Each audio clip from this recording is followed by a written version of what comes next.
enfim, é um prazer indescritível estar aqui junto com vocês e participar um pouco que seja, enfim, dessa luta que vocês abraçam com tanto vigor. Enfim, eu venho refletindo sobre o que tem acontecido entre nós já há muito tempo. A minha vida foi exatamente essa. E hoje em dia, essas reflexões estão assumindo, obviamente, o seu aspecto o seu aspecto pior. A gente nunca enfrentou na história do Brasil uma época histórica como essa que nós estamos atravessando agora. Como já foi dito aqui, o que está acontecendo entre nós não é uma luta. O que é que a elite faz? A elite é meia dúzia de pessoas, meia dúzia. Né? Quem faz o roubo é ela. Né? Ela que rouba, por mecanismos que são legalizados. É isso que a gente tem que compreender. Né? Inclusive para conversar com as pessoas das nossas famílias e tal, para parar. Né? Quer dizer, pessoas que são amigas, etc, etc. Por quê? Porque existe entre nós uma grande fraude ideológica que tem a ver com ideias, né? Que conseguiu hoje, quer dizer, o que aconteceu entre nós em 2016, né? O golpe que aconteceu entre nós, não conseguiu se legitimar, porque não é impossível. Né? Como é que você pode legitimar uma coisa, você dizendo às pessoas, olha, eu vou retirar todos os seus direitos, vou retirar a sua aposentadoria, vou retirar o dinheiro para a saúde e educação de todos vocês, e eu ainda quero que vocês votem em mim. Quer dizer, isso é só um imbecil, né? Não é isso? Acha que isso pode ter algum resultado. Mas o que foi conseguido foi a divisão dos trabalhadores, né? Ou seja, a divisão do povo brasileiro. Né? Eu acho que é uma divisão que vai perder, graças a Deus, não é isso? Mas ela é assustadora e nós não a vencemos ainda. Não é isso? Ou seja, a luta até o último segundo. Né? E porque temos muito a perder, inclusive vidas. Né? Porque o que viria, no último caso, iria ser o pior dos fascismos. Né? Não é Trump, é Hitler. Né? É assassinato, né? É ditadura, né? E a lei da violência bruta. Não é isso? Como isso foi possível, né, pessoal? Essa é a história que a gente tem que recapturar. Por quê? Porque o instante presente, ele nunca se explica por si só. Isso é extremamente importante de que a gente compreenda. Né? A conjuntura, portanto, ela nunca pode ser explicada a partir de si própria. Né? O que é que explica o presente? O passado é que explica o presente. A gênese, né? A história é que explica o que nós estamos atravessando hoje. Né? E um pouco, quer dizer, eu vou tanto entrar em assuntos que eu já discuti no livro A Elite do Atraso, mas eu estou fazendo um livro novo, que inclusive já faço uma propaganda aqui para vocês, vai estar saindo do forno, inclusive antes do segundo turno das eleições, que é A Classe Média no Espelho. E eu aprendi muito com esse livro, que é um livro, no fundo, que estou fazendo desde 2015, com muita entrevista e tudo. Vai sair um pouquinho maior do que os outros, por conta disso, mas numa linguagem tão acessível quanto a linguagem do Elite do Atraso. Né? Porque eu acho que é exatamente isso que é importante. Né? Eu aprendi essa coisa. Ou seja, você, enfim, todas as coisas importantes podem ser ditas de um modo que todas as pessoas entendam. Então, um pouco eu vou... É esse assunto que eu, enfim, ficaria muito contente em discutir com vocês hoje. O que foi feito nos últimos 100 anos na história brasileira que fez com que a gente estivesse passando o que a gente está passando agora. Porque é essa história, que não é uma história de 2016, não é uma história de 2014, né? É uma história que vai começar em 1930, pessoal. Né? A história que a gente está passando hoje, ela começa muito antes, obviamente. Ela começa na escravidão, né? Se apropriou, né? Houve uma inteligência cooptada pela elite, uma inteligência, muitas vezes, que tira a onda de ser de esquerda. Não é? Isso é que fez com que a esquerda fosse extremamente fragilizada todas as vezes que ocupou o poder. Não é? Ou seja, tendo a generosidade de apresentar um projeto econômico sempre mais inclusivo, não estou falando só de Lula, estou falando de Getúlio, estou falando de Jango, etc., né, desses 100 anos, né, mas que não tinha uma interpretação alternativa sobre o país, sobre como funciona a sociedade, como funciona o Estado, etc. E aí faz bobagens, né, porque a gente tem que ter um planejamento antes, para não se deixar levar pela conjuntura. Né? Senão a gente deixa-se levar pelos compromissos de conjuntura, né? Sem saber o que está visando para o futuro. Né? Então, o que eu acho é que a visão que tem a ver com a proteção de 70%, 80% do povo brasileiro tem que ser articulada. E ela ainda não foi. Ela tem que ser articulada no seu nível mais alto, ou seja, no seu nível de planejamento a longo prazo, etc., etc. Né? Só uma introdução para destacar a importância desse tema. Né? O que foi que aconteceu em 1930, pessoal? Depois a gente volta para algumas coisas, aí, a gente abre alguns rodapés, mas o que eu acho que é mais importante é isso. Em 1930, a elite que nos domina até hoje, né? Que é a elite de São Paulo, né? Eu moro lá, eu não estou falando, quer dizer, você tem sempre que dizer, olha, não estou falando das pessoas daqui que são tão exploradas por essa elite quanto em qualquer outro estado, em qualquer outra cidade. E muita gente em São Paulo sabe disso, né? E se envergonha do trabalho sujo que a sua elite fez. Né? E não é pior nem é melhor do que nenhuma outra elite entre nós, que são todas muito ruins. Né? É apenas a que foi a mais forte e que a que fez do seu plano regional o plano nacional. Né? A elite, que estava em São Paulo, em 1910 e 20, se nacionalizou. Hoje ela domina o Brasil, né? E é um sócio menor da elite internacional, que manda nela. Né? Vamos entender essa história, como isso acontece. Tá? Em 1930, essa elite, que era a elite mais forte, por quê? Porque ela já tinha no interior o agronegócio, ela tinha as fazendas de café, não é isso? A semente do agronegócio de hoje. E já tinha na cidade de São Paulo a indústria de alimentos, indústria de roupas, etc., etc. Né? São Paulo já era, no começo do século XX, em termos mundiais, uma grande cidade industrial. Né? E essa elite tinha tanto indústria, como agronegócio, como finanças de importação, exportação, etc. E essa elite tinha um Estado. Era dele, a República Velha. Né? Certo? A ideia que eu quero defender com vocês aqui é que, nesses últimos 100 anos, o que a gente tem é República Velha. Né? Michel Temer no poder não é nenhuma outra coisa do que a República Velha de novo. Né? O que é a República Velha, pessoal? Vamos entender. Né? A República Velha é o controle dessa pequena elite, né? Sobre o Estado, porque o Estado é tão importante. Né? Quer dizer, o cara já tem o dinheiro, né? O cara já tem a indústria, já tem tudo, já tem fazenda. Ele quer o Estado para quê? Né?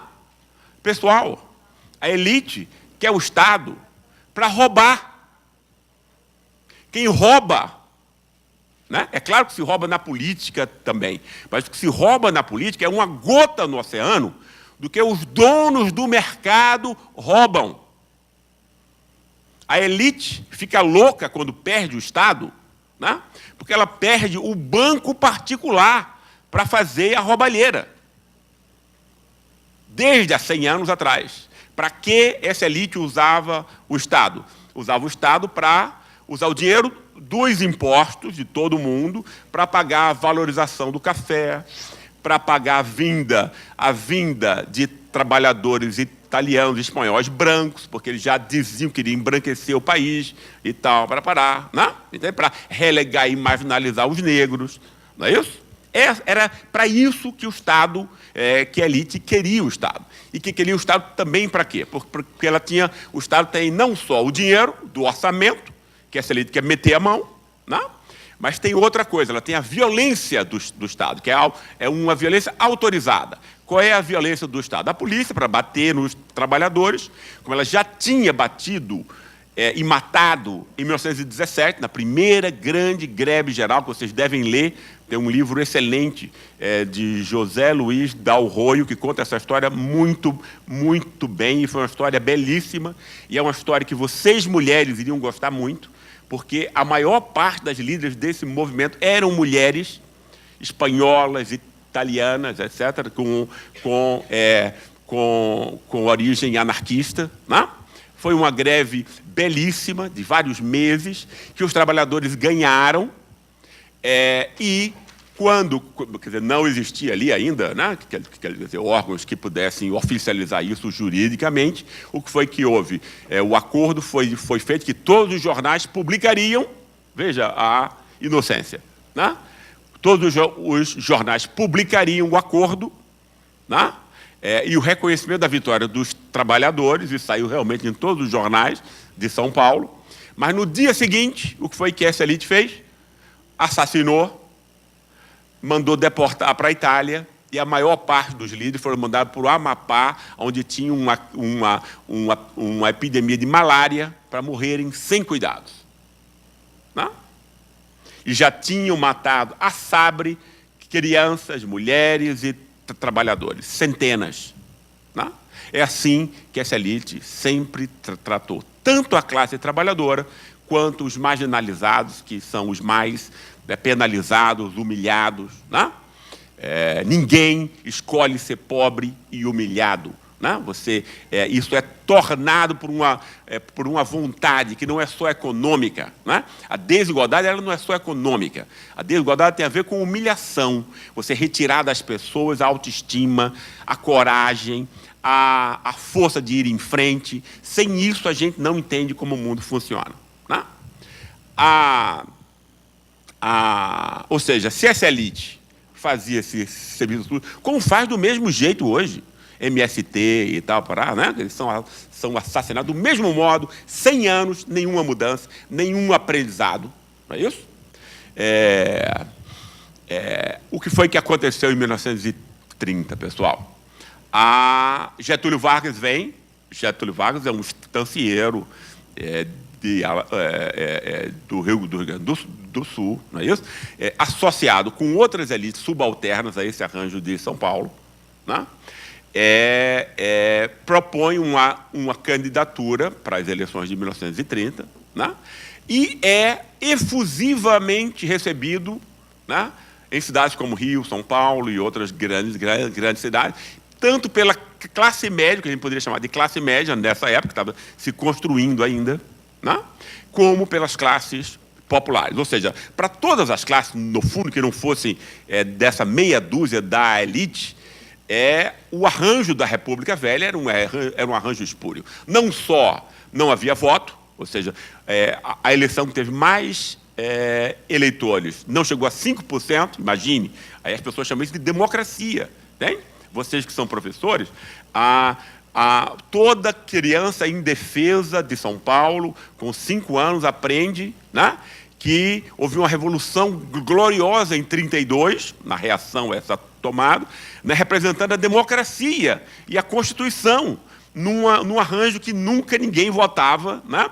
Era no máximo 5%, e ainda assim era fraudado a bico de pena. Né? Você veja como funciona essa fraude, né? Desde a escola. A escola é uma extraordinária ferramenta, né, para se tentar impor ideologia, como é também uma extraordinária ferramenta de libertação. Talvez a mais importante entre todas. Getúlio, que consegue o apoio da classe média, consegue, digamos assim, num contexto desse ano não havia, porque, pessoal, o que a gente tem que ver é a soberania popular, o fato de que todo o poder emana do povo, isso é extremamente importante, ninguém pode ir contra isso. Tá? Quando a Rede Globo fez a canalice que fez, junto com a farsa da Lava Jato, ela fez de conta que estava agindo em nome da soberania popular. Percebem? Né? Ninguém pode ir contra a soberania popular. Né? Entende? Não acreditem em golpe depois de uma eleição. Só um imbecil, porque perde. Entende? Isso não tem legitimidade em lugar nenhum. Né? Isso é um blefe. Né? A soberania popular é extremamente importante. As pessoas podem não saber disso intelectualmente, se você perguntar que diabo é soberania popular. Mas as pessoas sabem aqui, ó. Né? Retirem dela o direito de dizer quem é o presidente. Né? Entende?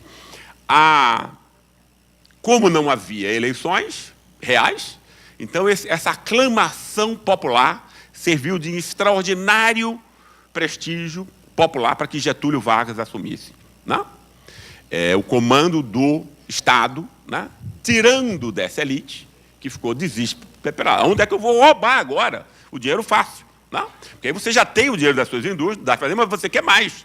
Né? O roubo pessoal, esta é a grande fraude do Brasil. Quem rouba são os donos do mercado. Né?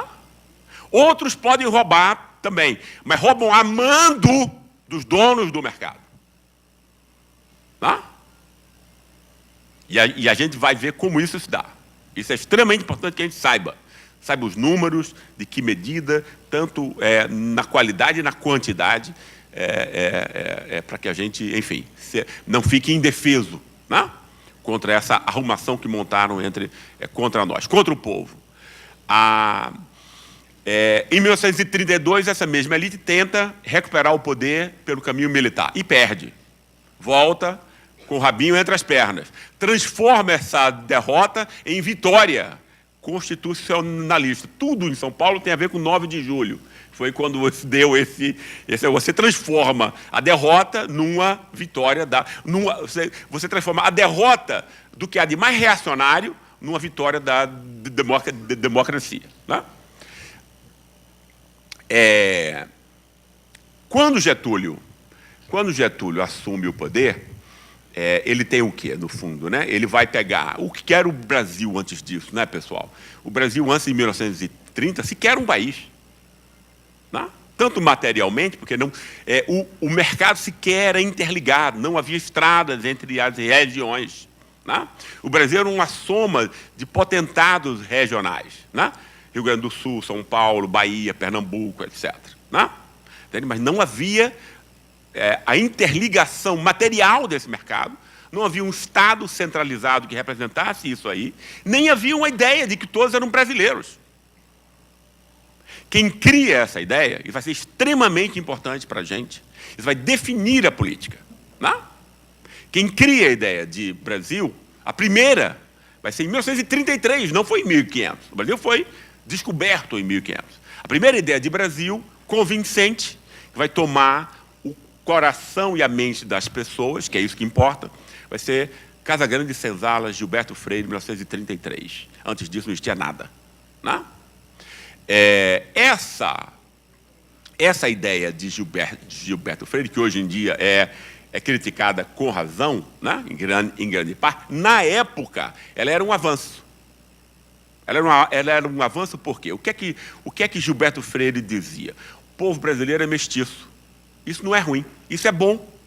A gente tem que ter orgulho da mestiçagem. Entende? Ou seja, compare isso com o que a elite estava fazendo, branqueando a população, marginalizando negros e mestiços e chamando italianos e espanhóis para embranquecer o país. E o que Gilberto Freire dizia, olha, não, o nosso povo não tem nenhum problema com ele. Ele é mestiço e é bom que seja. Isso é bom, isso significa encontro, etc, etc. Claro que ele estava se contrapondo aos Estados Unidos, que é a grande contraposição ideal de todo do Brasil. Por quê? Porque tem o mesmo tempo de colonização, tem o mesmo tamanho. Né? Quer dizer, o Brasil nunca se comparou com o Paraguai, com a Argentina, com o Uruguai, nem com o México. O Brasil se compara com os Estados Unidos. Né? Todo grande intelectual sempre compara, né, por que eles se deram tão bem e a gente tão mal. Essa era... Né? Tem um racismo aí, pessoal, que é preciso ser explicado para que a gente compreenda essa história. A gente tende a imaginar que o racismo é só de raça. É claro que é um racismo extremamente importante, o racial. Não estou querendo diminuí-lo, o contrário. Né? Mas ele é só um entre os racismos. Né? Vamos pensar juntos. Que diabo é racismo? Né? O que é racismo? Geral. Né? Racismo, no seu sentido mais nuclear, é você separar a humanidade inteira e dizer, olha, isso aqui é gente, ok? E isso aqui é subgente, ok? Animal. Um é animal e o outro é gente, não é isso? Foi isso que fizeram com os negros. O negro é animal, é subgente. O branco é gente, ok? Não é isso? Mas essa não é a única separação racista que existe no mundo, né? Entende? Pelas mesmas razões, é isso que eu gostaria que ficasse bem claro, pessoal. Pelas mesmas razões que há a separação racista entre brancos e negros, pelas mesmas razões se separa homens de mulheres, dizendo homens são gente, mulher é animal. Né? Por que mulher é animal, por exemplo? Porque mulher vai estar ligada ao corpo, ao sexo, ao afeto. Quer dizer, algum louco inventou isso, mas enfim, o diabo é que homens e mulheres acreditam nisso, entende? A tal ponto que das 500 maiores empresas do mundo, 492 são comandadas por homens. Isso não é acaso. Não existe acaso no mundo. Isso não é coincidência. Né? Ou seja, em alguma maneira, de modo irrefletido, né? Entende isso? Todos os conselhos de acionistas do mundo inteiro, né, confiam em homens e não confiam em mulheres. Olha que absurdo. Né? Racismo invisível. Quanto mais invisibilizado o racismo, mais eficiente ele é, porque a gente não tem uma defesa racional contra ele. Né? Qual é a base histórica desse racismo, pessoal? A base histórica desse racismo no Ocidente é a separação entre espírito e corpo. É isso que o cristianismo, isso vai ser tão importante, por quê? Porque o cristianismo pegou essa relação da dominância do espírito sobre o corpo, né? Quer dizer, porque o caminho da salvação do cristão vai ser definido em termos da virtude platônica. Não é isso? Aí, não é porque as pessoas começaram a ler Platão que essa ideia vai ser importante. É porque um exército de milhões de padres, monges, durante séculos no mundo inteiro, foram às aldeias mais remotas do mundo inteiro falar oralmente para pessoas que não sabiam ler, né? Que a virtude era o espírito, o controle das paixões do corpo, e as duas grandes paixões de cada um de nós é sexo e agressividade. Né? Nós todos temos isso, e o que a religião cristã diz, isso precisa ser controlado, reprimido, isso leva à loucura, etc, etc. Né? Tem? Até aí tudo bem. O que depois que as religiões deixam de ser a fonte de toda a nossa elaboração simbólica, né? A ciência vai ocupar esse lugar, né? Essa noção de espírito e corpo vai estar sabe aonde, pessoal? Vai estar nas escolas, sem ninguém mais precisar explicitá-la, entende? Vai estar nas fábricas, entende? Na escola, né? A disciplina, o que é, pessoal? O autocontrole e o que é? É o domínio do espírito sobre o corpo. Né? Nós todos depois vamos criar os nossos filhos de acordo com esse ideário, sem que a gente tenha consciência disso. O que importa é que espírito e corpo vão ser a hierarquia moral que vai comandar o nosso comportamento, que é o que implica, não importa o que a gente tem na cabeça, pessoal. O que a gente tem na cabeça, quase sempre, na minha, de cada um de vocês, é as bobagens que a gente precisa para legitimar e levar a vida que a gente leva, porque senão a gente enlouquece. Né? O que importa para que a gente saiba o que é que as pessoas são e como o mundo funciona é o comportamento. Comportamento. Só isso importa. Quem trabalha a vida inteira quer se aposentar em paz. Show Satanás, show Satanás. Trabalhar 40 anos, tu é doido ou se faz. Show Satanás.